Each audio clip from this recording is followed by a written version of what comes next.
There we go. All right, we're live. Happy Monday morning to all of you. I'm going to shift over my, I raised up my desk, so we're going to see if this works. I just did it yesterday, and I'm finding out that my stuff's all moved around in the back. But I get tired of sitting. I'm so tired of sitting. I've been sitting and sitting and sitting. I feel like for a year and a half since the pandemic hit. And so I needed to stand up more while I was doing this and have time to move my hips around, because my muscles are just getting so tight. So I'm standing today. Most of you probably can't tell that, but because I'm so short, but I am standing. And we have Annie with us today, and I'm super excited. We're in May. Can you believe that, Annie? It's already May 3rd. I could have swore we just started April, but okay, we're already in May. And this year is flying by, and I know we tend to get so busy and we don't take care of ourselves. That's why I created this. If someone saw what was happening in my office with my desk being lifted up, they'd probably laugh their butt off.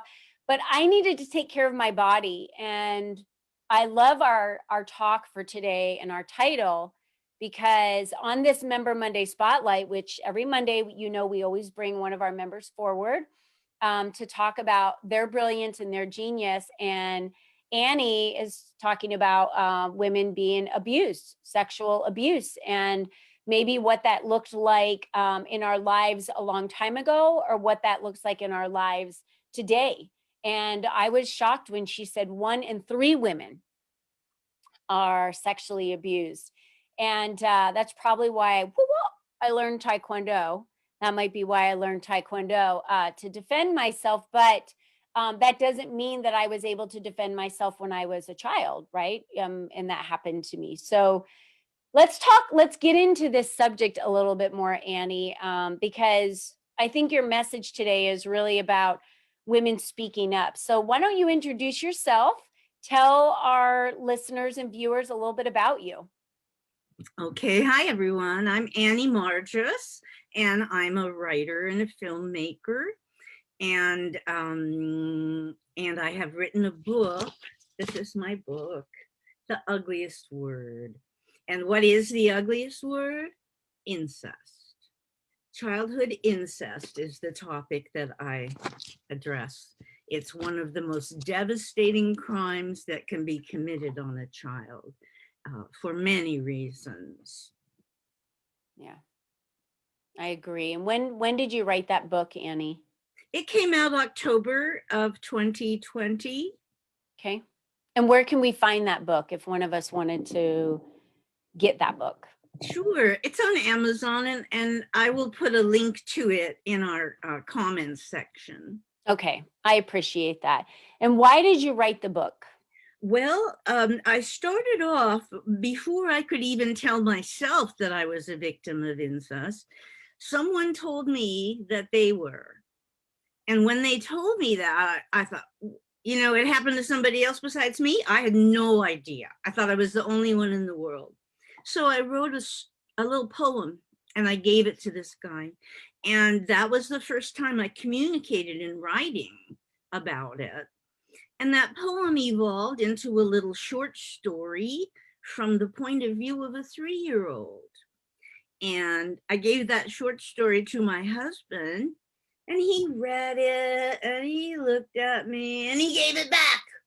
He said, "That's about child abuse." He didn't want anything to do with it. After that, I wrote a play, a theatrical performance, building on the same story. And I gave that play to a movie producer who was a client of mine. And he read it and he said, "Yeah, let's make the movie. But you have to rewrite it." He wanted me to rewrite the story, which had been in the play about an adult facing the death of her abuser. But he wanted me to write it about childhood. So I did, which was difficult. And I formatted it as a screenplay instead of a theatrical play. And I gave it back to him. And he said, "Oh no, I could never do this movie." It was too much for him. But luckily, there's another producer who doesn't think it's too much, and he's willing to do it. And we're working on funding. That's super exciting. Yeah. I think, Do you find, Annie, that people are afraid to talk about subjects that they don't know anything about that make them uncomfortable? Oh, yes. Nobody wants to talk about this. It's the word itself is probably the most taboo word in our language, incest. No one wants to say it, no one wants to think about it, but it's so common. It's happening in our homes. Yeah. Our children are being assaulted by people they're related to, people they live with, people in authority over them. So they're scared to not do what they're told. Mhm. And the ramifications are just lifelong, devastating ramifications. Lifelong. Yeah, they don't ever go away. I um was with, I'll keep this anonymous. I was with someone a couple weeks ago, and they personally opened up and shared their experience as a child. And it was as if she was still that age telling me the story from that age, because that is what has stuck with her. And the only way we're able to move past that, I had a lot of abuse in my family, physical abuse in my family.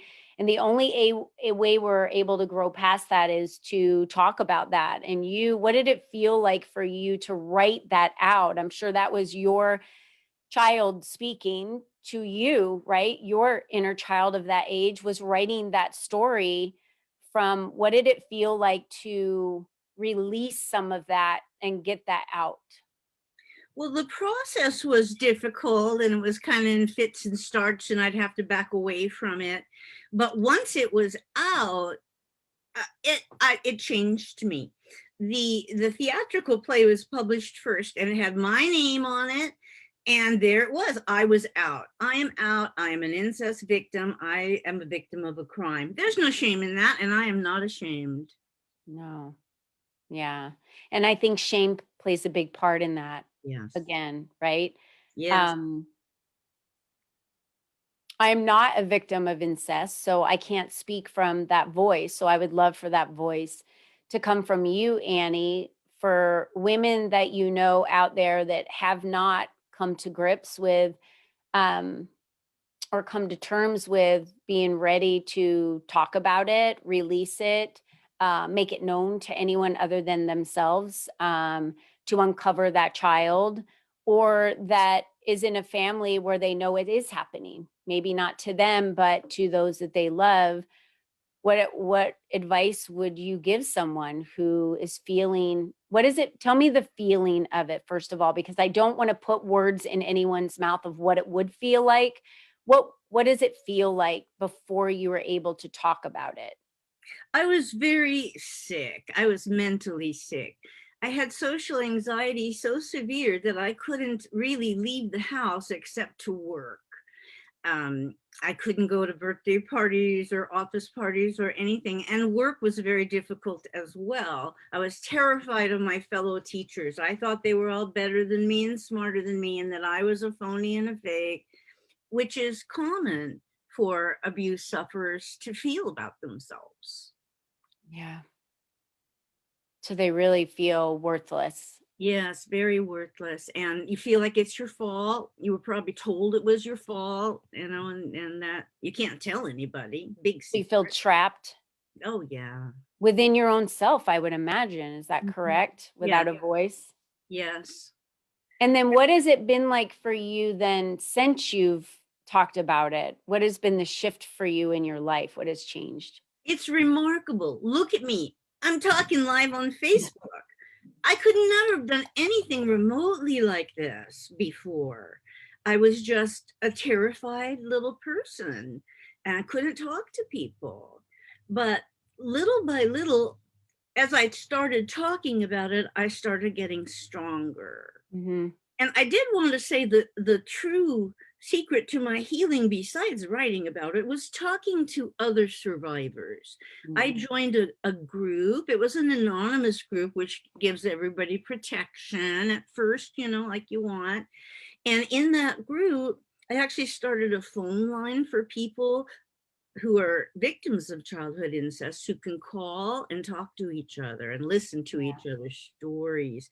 And I was on that phone line for every day for 4 years, and I listened to so many stories, and it desensitized me to my own shame because I knew those people weren't guilty. They had done nothing wrong, and I was totally protective of them. And so I was able to become protective of myself as well. So talk to other victims, even if you can't talk, listen. And there are lots of support groups, including ones where you just type in your comments, like on Facebook. And there are Zoom groups for survivors to talk to each other, anonymous ones and non-anonymous ones. I think what you're saying is so important to be heard because it's just a matter of taking that first step. And what Annie's offering you today is if you feel any of those emotions, the shame that she's talking about that she felt for years and how it was crushing her life. And then she decided, no, I don't want to live that life anymore. There's got to become a time where you free yourself from being in that prison that you've put yourself in, or you feel maybe someone else has put you there. I'm sure that feeling is there. Reach out, find a group, listen to someone else, replay this video. Do you know someone who's suffering with this or has or is? And you could send them this video for them to be able to reach out to Annie. Annie, would you be available for people to reach out to you and could get them into some resources? Absolutely. You can all email me. Okay, go ahead and tell them what your email is. And then, of course, we'll put it below as well in the Facebook page. Okay. It's Annie, ANNIE, at theugliestword.com. Yeah. And we'll put the link in there for the book as well. Maybe just getting the book and reading the book or buying the book on Amazon Audible, something, or Kindle, where you have the opportunity to just take that first step in silence by yourself. Could be maybe the first step. Again, all of this here today is to assist you in getting your voice and whatever that looks like for you. That's not wrapped up in any bow. It doesn't look a certain way. It just is what that looks like for you. And the only way to do that, I know, is by surrounding yourself with people that can support you. There's no way you were able to do this alone, Annie, was there? No. Yeah. No, I hid all alone in my house for years and years and didn't get any better. Yeah. And so what is the one thing would you share with our viewers today that has been the best thing that has happened in your life since you've decided to uncage yourself from that shame? I've just become a real person who can go to the store and shop without being afraid, or, say hello to strangers as shopping or something. I'm not terrified anymore. And that's a huge, huge difference. And I also love myself now. I never liked myself before, but now I do. I'm okay. We love you, Annie. We're Oh, so thankful that you're here to share this message with us and the other ladies in the community of Lead Up for Women and anyone listening. So again, I encourage you all, we're all about supporting each other. So who could you support that needs to hear this message? Please get them in contact with Annie. Please, forward her email address, any website address that she's going to leave below, her book link, whatever it may be that you could give a gift to someone else, which is their freedom. What can you do to help them have their freedom and have their voice? It's hard to work through a lot of these childhood traumas that we've been through, and in some cases still are happening today. And as sisters and as women, we need to band together to assist each other in this as much as we can. So Annie, thank you again for coming on today and sharing your voice with us and being just so brave and so courageous and coming out to talk to other women, to give them, you're lending them your wings in a sense. Yeah. Yeah. Anything else, Annie, you'd like to say before we wrap up? It just that it's not your crime. You didn't do anything. It's not your shame. somebody committed a crime against you and you didn't do anything wrong. It's not your baggage. Let someone else carry it, right? It's not Yeah. yours. Give it back. Yes. All right. I love that, Annie. Well, thank you all for being with us today. Annie, we'll put all those links below. We hope you guys have a wonderful first week of May. Take care, everyone. Bye-bye.